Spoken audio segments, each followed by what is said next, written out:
भगवान शिव कहते हैं, अगर अकेलापन है तो उसे एक वरदान समझो, क्योंकि परमात्मा ने तुम्हें खुद में सुधार लाने का थोड़ा अधिक समय दे दिया। अब मैं जो कहानी सुनाने जा रहा हूं, आखिरी तक जरूर सुने। श्री घाटम जी को जन्म से ही चोरी करने के संस्कार दिए गए थे। चोरी करना, डाका डालना और लूटपाट करना घाटम जी का पारिवारिक पेशा था। एक बार घाटम जी किसी वन में किसी को लूटने की तलाश में घूम रहे। उन्होंने देखा कि किसी वृक्ष के नीचे अश्रु प्रवाहित करते हुए कोई संत बैठे हुए हैं। वह संत भगवान के ध्यान में मग्न थे। संतों के दर्शन से तत्काल पाप नष्ट हो जाते हैं। तीर्थों का लाभ तो बहुत समय बाद मिलता है, लेकिन संतों के दर्शन का लाभ उसी क्षण मिल जाता है। घाटम जी उनके पास गए तो उनके हृदय में बहुत आनंद उमड़ा। उनका मन हुआ कि वह उन्हें झुककर प्रणाम करें, और उन्होंने सिर झुकाकर उन्हें प्रणाम किया। उन्होंने अपने जीवन में पहली बार किसी को प्रणाम किया। उन संत ने देखा कि कोई उन्हें प्रणाम कर रहा है। संत को बड़ा आनंद हुआ कि इस जीव पर प्रभु की कृपा हुई है। घाटम जी ने सोचा कि ऐसा कौन सा सुख है जिससे बिना किसी भोग सामग्री और व्यवस्था के भी इनके अश्रु प्रवाहित हो रहे हैं। उन्हें लगा कि जरूर उनके पास कोई महान सुख है। महात्मा जी ने कहा, बैठ जाओ, जल्दी तो नहीं है। घाटम जी उनके समीप बैठ गए। महात्मा जी ने कहा, देखो बेटा, जीवन बहुत कीमती है। इस जीवन को सदैव भगवत चरणों में लगाना चाहिए और कोई गलत कार्य नहीं करना चाहिए। संत ने घाटम जी से उनके कामकाज के बारे में पूछा। घाटम जी ने बताया कि मैं चोरी करता हूँ, डाका डालता हूँ और लूटपाट करता हूँ। महात्मा जी ने कहा, यह तो बहुत निंदनीय कार्य है। दूसरों का धन चुराने से और उन्हें पीड़ा देने से इस लोक और परलोक में सब नष्ट हो जाता है। तुम्हारे ऊपर भगवान की कृपा हुई है।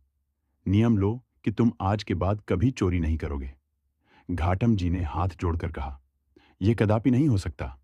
यही मेरी जीविका है, और बचपन से हमें हमारे पुरखों ने चोरी करना सिखाया है। मेरे पूज्य जनों ने मुझे नियम दिया है कि मैं कभी यह चोरी का धंधा ना छो। आप में मुझे विशेष श्रद्धा हो रही है। मेरे हृदय का खिंचाव आपकी तरफ हो रहा है। आप इसके सिवा और जो चाहे उपदेश दे दीजिए। यदि मैं आपको वचन दे दूंगा तो आजीवन वही करूंगा जो आप कहेंगे। उन संत ने कहा कि अगर तुम चोरी करना नहीं छोड़ सकते तो मेरी यह 4 बातें मान लो। पहली बात, सदैव सत्य बोलना।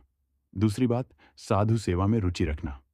जब भी कोई संत दिखाई दे तो उन्हें प्रणाम करना और उनसे आदर और नम्रता से बात करना। कभी तुम्हारे घर संत आ जाए तो उन्हें भूखा मत जाने देना। उनको जल पिलाना, भोजन खिलाना और उनकी सेवा करना। तीसरी बात, आज के बाद बिना प्रभु को अर्पण किए हुए न जल पीना और न ही अन्न खाना। और चौथी बात, कहीं भी अगर भगवान की आरती हो रही हो तो बिना दर्शन किए वहां से मत जाना। घाटम जी ने संत जी को प्रणाम किया और जीवन भर उन 4 बातों को पालन करने का वचन दिया। संत सेवा का चमत्कार। घाटम जी लूटपाट आदि करके धन लाते, उस धन से साधु सेवा करते और फिर जो बचता उससे अपने परिवार को खिलाते। एक दिन संतों की एक मंडली उनके घर पर आई तो उन्होंने तत्काल उठकर संतों को दंडवत प्रणाम किया और सभी को बैठने के लिए सुंदर आसन दिए। उन्होंने देखा कि घर में कुछ खाने के लिए नहीं है, तो उन्होंने बाजार जाकर दुकानदारों से उधार मांगने की चेष्टा की, लेकिन दुकानदारों ने उन्हें मना कर दिया। उस समय गेहूं की फसल की कटाई चल रही थी। उन्होंने देखा कि किसान लोग सो रहे हैं। वे एक बड़ी सी चद्दर लेकर गए और जल्दी से गेहूं भरकर ले आए, और उन्होंने संतों के भोजन की व्यवस्था की। घाटम जी बड़े तंदुरुस्त थे, तो खेत में उनके पैरों के चिन्ह बन गए। साधु जनों को खिलाते समय वे सोच रहे थे कि अब तो वह पक्का फंसे ही, क्योंकि जब किसान जागेंगे और पैरों के चिन्ह देखेंगे तो उन्हें समझ में आ जाएगा कि यह घाटम जी के पैर के निशान हैं। जैसे जैसे संत जन वह प्रसाद खा रहे थे, वैसे ही बड़ी धूल भरी आंधी चली और वर्षा हो गई। उनके पैरों के चिन्ह मिट गए। यह बात देखकर घाटम जी को और विश्वास हुआ कि साधु सेवा कभी उन्हें फंसने नहीं देगी। उनके हृदय में बड़ा आनंद हुआ और संत सेवा के प्रति उनकी श्रद्धा बढ़ भक्त के लिए। प्रभु ने बदला घोड़े का रंग। एक बार कोई उत्सव था, तो घाटम जी ने सोचा कि गुरुदेव के पास क्या ले जाए। उनको लगा कि उत्सव है तो गुरुदेव के पास कुछ सेवा पहुंच चाहिए, पर उनके पास एक पैसा भी नहीं था। उन्होंने निश्चय किया कि रात्रि में चोरी करते हैं और जो भी मिला उसे सुबह गुरुदेव की सेवा में दे देंगे। घाटम जी ने एक फौजी सिपाही का वेश बनाया और एक राजा के अस्तबल में घुस गए। रात में पहरेदार ने आवाज दी कि कौन है गुरु की सत्य बोलने की। आज्ञा मानते हुए घाटम जी ने बोला कि मैं चोर हूं। पहरेदार ने सोचा कि अगर चोर होगा तो यह थोड़ी बोलेगा कि चोर हूं। पहरेदार को लगा कि यह कोई राजा का खास आदमी है, तभी यह विनोद में निर्भय होकर कह रहा है कि चोर है। सिपाही के वेश में घाटम जी ने राजा के घोड़ों में से एक बढ़िया घोड़ा लिया और उस पर सवार होकर निकले। उनकी वेशभूषा देखकर पहरेदार ने फिर पुनः उनको नहीं रोका। वहां से निकलकर उन्होंने सोचा कि घोड़े को कहीं बेच देंगे। रास्ते में प्रातःकाल ठाकुर जी की मंगला आरती हो रही थी। उन्होंने सोचा कि गुरु जी की आज्ञा है कि आरती हो रही हो तो जरूर दर्शन करना चाहिए। उन्होंने घोड़े को बांध दिया और आरती के दर्शन करने के लिए चले गए। जब पहरेदार ने सोचा कि राजा का कोई आदमी होता तो सबको सूचना होती, तब उन्हें समझ आया कि वास्तव में वह चोर ही था। राज सैनिकों ने पीछा किया और वहां आए जहां पेड़ से घोड़ा बांधकर घाटम जी आरती का दर्शन करने गए थे। सिपाहियों ने देखा तो घोड़ा वहीं था, पर उसका रंग बदल गया था। काले रंग का घोड़ा अब सफेद रंग का हो गया था। सिपा वहां खड़े हो गए कि घोड़ा तो यही है, पर यह तो काला था, यह सफेद कैसे हो गया। इतने में आरती के दर्शन करके घाटम जी मंदिर से बाहर आए। सिपाहियों ने पूछा कि यह घोड़ा वही है ना जो तुम रात्रि में चुरा कर लाए थे। सत्य बोलना था। घाटम जी बोले, हाँ, मैं वही चोर हूं जो घोड़ा चुरा कर ले गया था। सिपाहियों ने पूछा कि वह घोड़ा तो काला था, यह सफेद कैसे हो गया। घाटम जी बोले कि यह तो ठाकुर जी जाने। मेरे गुरु जी ने कहा था कि आरती हो रही हो तो प्रभु के दर्शन करना, तो मैं दर्शन करने गया था। इतने में घोड़ा सफेद हो गया। यह मेरे गुरु जी का ही कोई चमत्कार होगा। यह बात सुनकर सभी सिपाही आश्चर्यचकित हो गए। गुरु कृपा चोरी करने पर भी मिला सम्मान और संपत्ति। सिपाहियों ने घाटम जी और घोड़े को साथ लिया और राजा के पास जाकर सारी बात बताई। घाटम जी की सत्यता और गुरु वचनों पर दृढ़ निष्ठा देखकर राजा बहुत प्रभावित हुआ। राजा ने कहा कि तुम चोर हो, पर सत्य बोलते हो और संत आज्ञा का पालन करते हो, इसलिए घोड़े का रंग बदल गया। राजा ने कहा कि जो प्रभु अपने जन के लिए ऐसा कर सकते हैं, उनकी निश्चित हमारे ऊपर कृपा होनी चाहिए, और कृपा तभी होगी जब हम आपका सम्मान करेंगे। राजा ने बहुत सारी संपत्ति घाटम जी के नाम कर दी। संपत्ति लेकर घाटम जी गुरु चरणों के दर्शन करने के लिए गए। घाटम जी की अपने गुरु पर श्रद्धा और बढ़ गई कि मुझ जैसे चोरी करने वाले को जहां राजा से दंड मिलना चाहिए था, वहां सम्मान मिला। वे गए और गुरुजी को भेंट समर्पित की उत्सव में सम्मिलित हुए। उन्होंने निश्चय करके गुरुदेव से कहा कि गुरुजी, आपने जो पहली बार मुझे चोरी करने से मना किया था, आज से मैं नियम लेता हूं कि अब जीवन में कभी चोरी नहीं करूंगा। आपकी कृपा से मुझे बोध हो गया है कि मैं बहुत गलत कार्य कर रहा हूं। उन्होंने निश्चय कर आया कि अब कभी चोरी नहीं करेंगे। घाटम जी को हुआ भगवत साक्षात्कार। घाटम जी को अब सत्संग सुनते हुए और साधु सेवा करते हुए काफी दिन हो गए थे। अब उनके मन में आया कि ठाकुर जी कैसे दिखते हैं, कभी उनसे मिलना चाहिए। बहुत दिन तक उन्हें ठाकुर जी नहीं मिले तो उन्हें गुस्सा आ गया। उन्होंने ठाकुर जी से नाराज होकर कहा कि पहले तो मैं बिना नहाए खाता था, अब आपके लिए मैं नहाकर खाता हूं और आपको अर्पित करके खाता हूं। और पहले मैं कभी कंठी माला और तिलक आदि नहीं लगाता था, पर अब मैं आपके लिए गले में कंठी धारण करता हूं, माथे पर तिलक लगाता हूं, केवल आपके लिए प्रभु। आपके लिए मैं इतना कर रहा हूं, आप मेरे लिए क्या कर रहे हैं? क्या आप मुझे दर्शन देंगे? प्रभु उनकी यह बात सुनते ही तत्काल प्रकट हो। प्रभु संतों के वचनों को सत्य करने के लिए सदैव तत्पर रहते हैं। सत्संग के प्रभाव से घाटम जी का जीवन पूरा पलट गया। पहले वो सोचते थे कि कहां जाकर चोरी करनी है, और अब वे यह सोचते कि कौन से साधु कब पधारे और कैसे उनकी सेवा हो। जब वे चोरी करते थे तब सिपाही हथकड़ी लिए उनको बंदी बनाने के लिए घूमते थे, और जब संत समागम हुआ तो लोग उनकी चरण रज को अपने माथे पर लगाने लगे। घाटम जी ने एक संत की शरण ली और उनके वचनों का पालन किया, तो वह प्रभु के दर्शन पाकर परम भागवत बन गए। कैसा भी दुष्ट हो, यदि उस पर संत कृपा हो जाए तो उसके लिए भगवत दर्शन और भगवत भक्ति दुर्लभ नहीं रहती।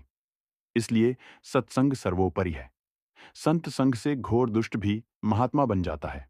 संसार में जितने भी प्राणी हैं, वह सब सुख की कामना करते हैं। उनकी यह दिल से इच्छा रहती है कि हम कभी दुख की प्राप्ति ना हो, लेकिन ऐसा होना संभव नहीं है। संसार पदार्थों में अशांति ही दुख का कारण है। जो चाहते हैं, यदि वह नहीं मिलता तो हमें पीड़ा होती है। और सच तो यह है कि इच्छा ही दुख का कारण है। इच्छाओं का त्याग करें।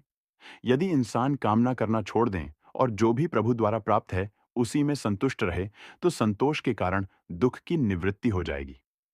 हमारी भारतीय संस्कृति, हमारे शास्त्र, हमारा धर्म हमें यही शिक्षा देता है कि जीवन के केवल सुख के पहलू को ही नहीं देखो, बल्कि दुख को भी देखो। उसमें सुख को ढूंढो। दुख पर उसमें भी सखू पहलू को करके स्वीकार करो। फिर देखना, दुख सुख में बदल जाएगा, सुख ही सुख हो जाएगा। दुखों को दुख मत मानो।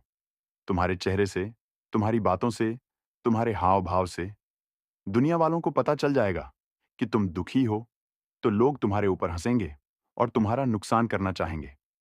तुम्हारी मदद कोई भी नहीं करेगा। और तुम दुख को सुख मानकर रहोगे, तो दुख खुद ही धीरे धीरे कम होता चला जाएगा। मुस्कुराते रहना एक साधना है। हमेशा मुस्कुराते रहो या हंसते रहो। कैसी भी अनचाही मुसीबत या दुख हो जाए, तो भी सुख और दुख क्या है? यह सिर्फ एक मानसिक भूख है। हमारी सोच का एक रास्ता है। यह सोच हम खुद ही बदल सकते हैं। दुख को भी सुख करके मानो तो सभी दुख सुख में बदल जाएगा। इतिहास का सबसे बड़ा संदेश मारे इतिहास के महान गुरु गोविंद सिंह, जिन्होंने अपनी आंखों के सामने 4 बेटों को मरते हुए देखा है, फिर भी वह कभी निराश नहीं हुए। यह दुनिया के लिए का बहुत ही बड़ा संदेश है। वह दुनिया से भले ही समय से पहले चले गए थे, पर उनका जब तक संसार रहेगा, उसके बेटों का नाम अमर रहेगा। अज्ञान के कारण ज्ञान एवं अविद्या का संबंध अनादिकाल से जीव को भी भ्रमित करता रहता है। प्रत्येक जीव सुख चाहता है। दुख की तो कल्पना भी उसे असहनीय लगती है। लेकिन कर्म कुछ ऐसे करते हैं जिससे सुख की प्राप्ति लेश मात्र भी नहीं हो। सुख औरतों दैहिक सुख और दुख यथार्थ रूप में हमारे जीवन गति के 2 पहिए हैं। यह संभव ही नहीं हमेशा सुख ही सुख मिले और दुखी की कल्पना ही ना हो। दुख का गहरा मित्र है। असंतोष और असंतोष का दुश्मन है। संतोष संतोष को पकड़ना सीखो। हर बात में संतोष करोगे तो उसे असंतोष भाग भी जाएगा, और असंतोष भागेगा तो दुखों को भी साथ में ले जाएगा, पीछे बचेगा। सिर्फ सुख ही सुख। सुख हमें जितना मिलता जाएगा, हमारी इच्छाएं सुख पाने की बढ़ती ही जाएंगी, और इन इच्छाओं का कोई अंत नहीं है। सुख के बाद दुख तो अवश्य ही आता है। इसीलिए दुख आने पर कभी दुखी ना हो, और सुख लेने की नहीं देने की चीज है। अगर तुम सुख चाहते हो तो सुख देने लगो। अगर जिंदगी में कभी दुख नहीं चाहते, तो दूसरों को कभी किसी को दुखी मत करो। मन की सोच के कारण मनुष्य के मन की सोच है। दुख का कारण बाहर नहीं अंदर है। जीवन में सुख दुख भगवान ही देता है, परंतु हम यह भूल जाते हैं कि यह सब हमारे कर्मों द्वारा ही हमें मिलते हैं। व्यवहारिक जीवन में सुख को अपनी मेहनत का नतीजा और दुखों को भगवान के देन मानते हो। यही इंसान की सबसे बड़ी भूल है। इच्छाएं का त्याग करें। अपनी इच्छाओं को कम कर दो। सुख ही सुख मिल जाएगा। दुर्भाग्य से इंसान इच्छा तो बढ़ाता ही जाता है, बदले में उसको दुख ही बढ़ते जाते हैं। भगवान के घर ना अपना सुख है, ना अपना दुख है। पर भगवान भक्तों के दुख से भी दुखी हो जाता है, और भक्तों के सुख में भी सुखी होते हैं। दुख संकट विपत्ति तो आपको भगवान के और करीब कर देती है, पर लोग समझ नहीं पाते। पर सच कहूं तो दुख बड़ा प्यारा होता है, क्योंकि जहां दुख आया वहां सब साथ छोड़ जाते हैं। और जब सब साथ छोड़ जाते हैं, तब पता चलता है तुम्हारा सच्चा मित्र कौन है। और ऐसी स्थिति में आप जान पाते हैं, मित्र शिवा गिरधर के अलावा न कोई है, और ना ही कोई हो सकता है। सबसे सच्चा दोस्त भगवान। असली मित्र हमारा सिर्फ भगवान है, और हम भगवान को सिर्फ दुख की वजह से जान सकते हैं। अगर जिंदगी में सुख ही सुख आए, तो शायद हम कभी भी भगवान को ना जान पाए। सुविचार। मैं खुद में इतनी मगरूर थी कि खुद को खुदा मान बैठी थी। मेरी जिंदगी में कुछ ऐसी तकलीफें आईं कि मैं अपने खुदा को गहराई से सुख और दुख में, अंतर सुख और दुख दोनों ही इंसान के पास मौसम की तरह आते रहेंगे, क्योंकि जिंदगी में सुख और दुख दोनों ही हमारे जीवन का अहम हिस्सा है। यह हो ही नहीं सकता कि एक इंसान के पास सिर्फ सुख ही सुख आता रहे, दुख कभी नहीं आएगा। क्योंकि अगर किसी पेड़ से हम अनुभव ले, तो वह भी अपने जीवन में कभी फल फूलों और पत्तों से भर जाता है, और कुछ समय पश्चात वह मौसम बदल ही बिल्कुल पठा जड़ाने पर सभी पत्ते अपने निछावर कर देता है और उसकी शोभा और कीमत कम हो जाती है। इसी प्रकार हमारा जीवन भी पेड़ की तरह है, कभी सुख और कभी दुख आना। हमारे जीवन में लगभग तय है दहक के समय क्या करें। जीवन में बहुत दुख आने पर हमें ऐसे में क्या करना चाहिए? ऐसे समय में हमें अपनी सब समस्या सिर्फ भगवान को समर्पण कर देनी चाहिए, क्योंकि भगवान अगर हमें कोई भी दुख मिल रहा है, वह हमारे कर्मों के अनुसार हमें मिल रहे हैं। कहीं ना कहीं तो हमने कोई बुरे कर्म किए होंगे, तभी हमारे जीवन में दुख आते हैं। यह भी एक कड़वी सच्चाई है। अगर आप बहुत बुरी परिस्थितियों में फंस गए हैं, तो भगवान अगर 10 दरवाजे बंद करता है, तो वह एक दरवाजा अवश्य खुला छोड़कर रखता है। बस उसके ऊपर विश्वास बनाकर रखें, क्योंकि सारी दुनिया साथ छोड़ सकती है, पर भगवान नहीं। वह अदृश्य शक्ति इतना धनवान है जो हमारी सोच से भी परे है। फिर वह हमारे लिए क्या नहीं कर सकता? वह तो कुछ भी कर सकता है। बस दुख आने पर अपने आप को शांत बनाए रखें और उस अदृश्य शक्ति पर विश्वास रखें। इन दोनों परिस्थितियों में अपने आप को काबू में रखना इंसान का सबसे बड़ा संयम है। कई बार लोग अचानक से कोई धन या पद मान प्रतिष्ठा पाने पर कुछ ज्यादा ही उछल जाते हैं।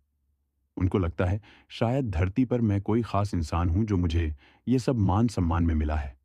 वह भूल जाते हैं कि यह जो मान प्रतिष्ठा अगर मिली है, तो इसको संभाल कर रखना ही आपकी सबसे बड़ी प्रतिष्ठा है, ना कि दिखावा करना। ऐसे समय में अपनी भावनाओं को काबू में रखना चाहिए, क्योंकि हो सकता है किसी की बुरी नज़र आपको बुरी तरह बर्बाद कर सकती है। यह भी कड़वा सच है। अगर किसी की दुआ में ताकत है, तो बद्दुआ भी लग सकती है। अगर दिखावा करना भी है तो भगवान के आगे कर उसका धन्यवाद करिए कि हे भगवान, आपने जो कुछ भी दिया है, मुझे वह आपकी कृपा से मिला है। मेरी कोई औकात नहीं थी ये सब कुछ प्राप्त करने की, क्योंकि इंसान अगर मेहनत करता ये ज़रूरी नहीं वह उसको सब कुछ मिल जाए। मेरा तो यहाँ तक मानना है कि मेहनत तो सारा दिन रिक्शा वाला भी करता है, पर उसे हासिल तो कुछ नहीं होता। कुछ लोग कुछ मिलने पर अपने आप को यह साबित करने में लग जाते हैं, यह सब तो मेरी मेहनत का फल है भाई। जरा सड़कों पर काम करने वाले और रिक्शा वाले को भी याद करो कि मेहनत वो लोग भी करते हैं, पर उनको कुछ ज्यादा हासिल नहीं होता। इसलिए अपनी सफलता ना इतरा हमेशा भगवान को याद रखो। उसको धन्यवाद देते रहे कि हे भगवान, जो भी मुझे मिला था आपकी कृपा से मिला है। मेरी कोई औकात नहीं थी। जिंदगी की रेस, हम सब जिंदगी की उस रेस में चल रहे हैं जिस प्रकार नदी बहती नदी चलती है और आखिर में जाकर समंदर से मिल जाती है। उसी तरह हमारे जीवन की रेस भी बहुत लंबी होती है, और आखिर में हम भी अपने सब कुछ धन दौलत महल चौबारे को छोड़कर अंत में भगवान की शरण में जाकर मिल जाते हैं। इसलिए यहाँ पर किसी भी प्रकार के सुख दुख को ज्यादा मन पर ना लगाए। जो कुछ भी हो रहा है अच्छा हो रहा है, यही मानकर जीवन जीने का सबसे सर्वोत्तम उपाय है। गीता का संदेश। गीता के इस उपदेश को याद रखें, क्योंकि गीता हम सबके लिए वह ग्रंथ है जो जीवन के हर पड़ाव पर हमें सीख देती है। जिस इंसान ने गीता अच्छी तरह से पढ़ ली और बार बार पढ़कर उसके अर्थ को समझ लिया, तो वह इंसान कभी भी सुख दुख के अनुभव को होने पर किसी भी प्रकार से दुखी नहीं होता, क्योंकि उसको पता है कि जिंदगी का असली सार ही यही है। घमंड ना करें। अपने जीवन में धन, सुंदरता और किसी भी प्रकार की उपलब्धि पर कभी भी घमंड ना करें, क्योंकि भगवान सब कुछ देख रहा है। वह हमारे भाव को भी समझता है। घमंड से तो भगवान की इतनी बड़ी दुश्मनी है। रावण बहुत ज्यादा ज्ञानी होने के बावजूद ही अपने अहंकार और घमंड के कारण ही विनाश का कारण बना था। फिर आप और हम सबकी तो क्या औकात है? अगर आपको कुछ भी प्राप्त हुआ है, उस पर कभी भी घमंड ना करें, क्योंकि इस धरती पर इतिहास गवाह है। बहुत बड़े बड़े राजा महाराजा हुए हैं और जिनका आज कोई नामो निशान नहीं है। राजा महान सिकंदर ने भी इसी धरती में जन्म लिया था और अंत में अपने खाली हाथ अर्थी से बाहर निकालकर दुनिया को एक सिख देकर गया था। इसलिए जीवन में सुख और दुख आना पेड़ के पत्तों की तरह है। ना तो सुख आने पर बहुत इतराए और ना ही दुख आने पर घबराए। जो भी हो रहा है अच्छे के लिए हो रहा है। बस यही सोचकर अपने जीवन को निर्वाह करें और इन दोनों को बस भगवान को समर्पण कर दें। ये आपकी चिंता का विषय नहीं है। जिसने हमें जन्म दिया, तो उसने भी हमारे लिए कुछ सोच रखा होगा। बस उस अदृश्य शक्ति पर विश्वास रखिए। दोस्तों, अगर आपको यह वीडियो पसंद आई हो तो जय श्री कृष्ण लिखना न भूलें। जय श्री कृष्ण।